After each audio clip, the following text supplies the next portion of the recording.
everyone, Karen Roby here for Tech Republic. Happy today to be joined by Sadish Nair. He's the CEO of ThoughtSpot. Thanks for being with us here today. Happy to be here, Karen. Thank you for having me.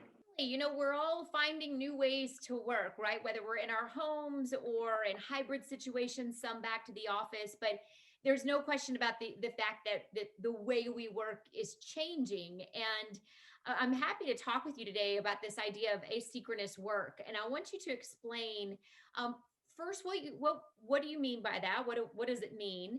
And then we'll get a little bit into why you think that this could be beneficial for companies to consider.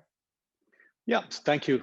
This is a topic that everyone is discussing. So I want to make sure that it's not like I have figured everything out here at ThoughtSpot, but people usually use the word remote. The challenge with that word, remote, I mean, words do matter, right? Remote means that there are local people, there are headquarters people, and there are people out there.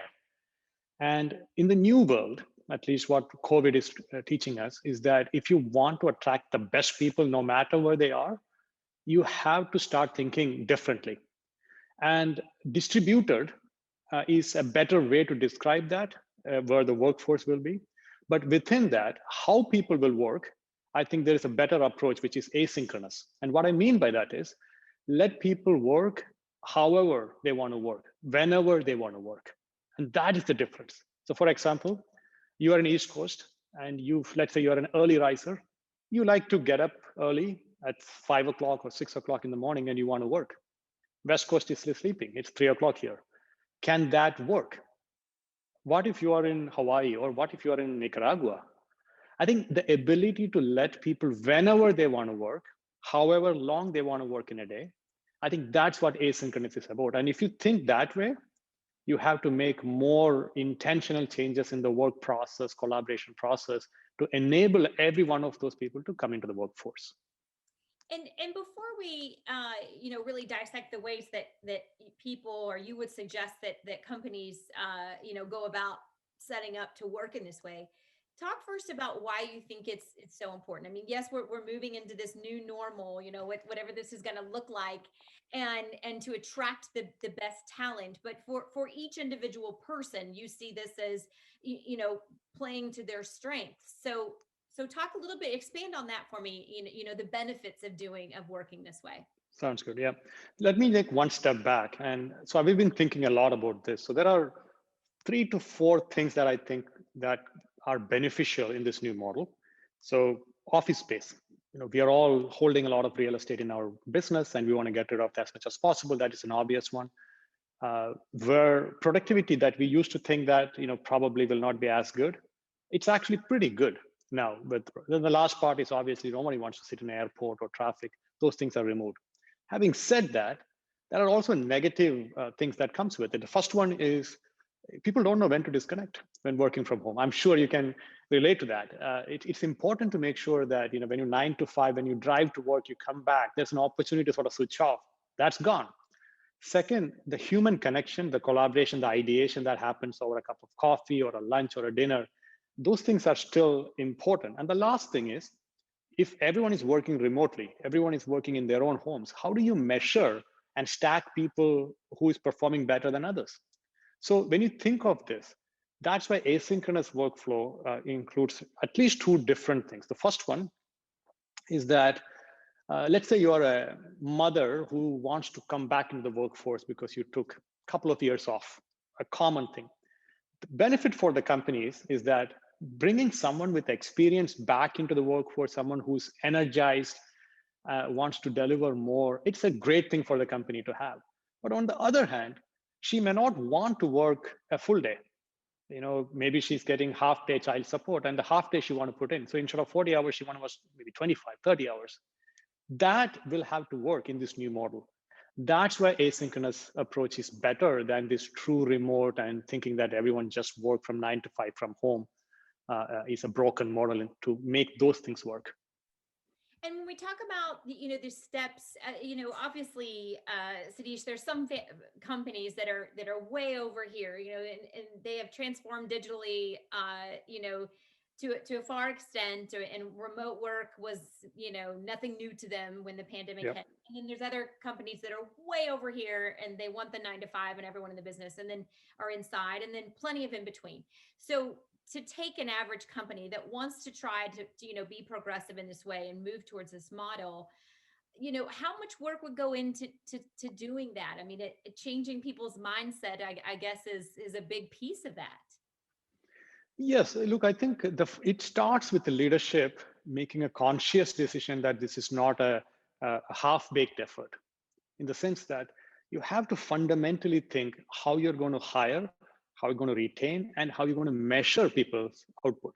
And if you don't do all three, in a complete way, holistic way, you will end up having, suboptimal results. So, for example, if you are able to attract, let's say, from wherever, because yes, you can now work from wherever. Let's say you hire somebody from Africa, but if you leave that person as an island, and there are people here in California, for example, let's say they're collaborating, they're making decisions.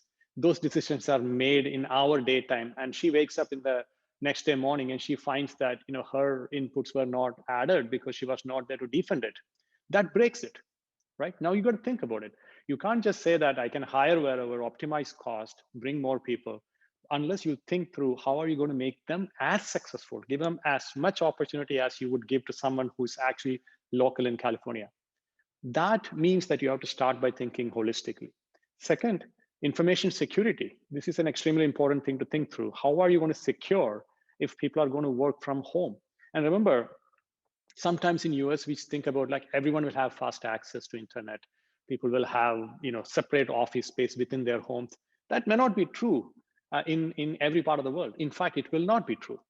How are you going to, so if they're going to work from a coffee shop or they're going to go into a co-working space, what happens to information security? How do you compensate them differently from others? So we are in the early phases of this journey.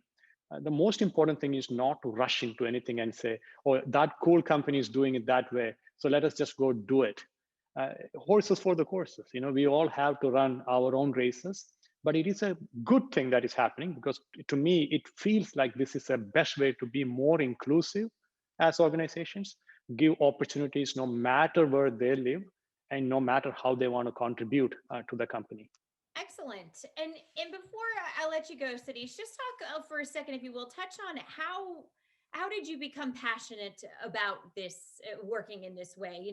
Have you been doing it for a couple of years? Have you experienced it in a certain way? What has really fueled this idea for you that you feel passionate about it? To me, it is my own life experiences. I grew up in a southern part of India in a lower middle class family with absolutely no idea that I'll end up in US. I've taken every opportunity that is given to me, and I found that no matter where you go, people all want the same things. They want to be happy, they want to be loved, they want to be successful, they want to make the people they care about feel that they're proud of them.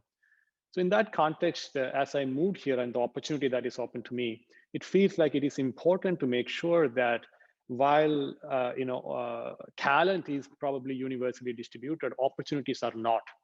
So when you hear something like when COVID is given to us as a species in this world, it's a huge curse. But within that curse, there is a blessing, and we are all sensing that.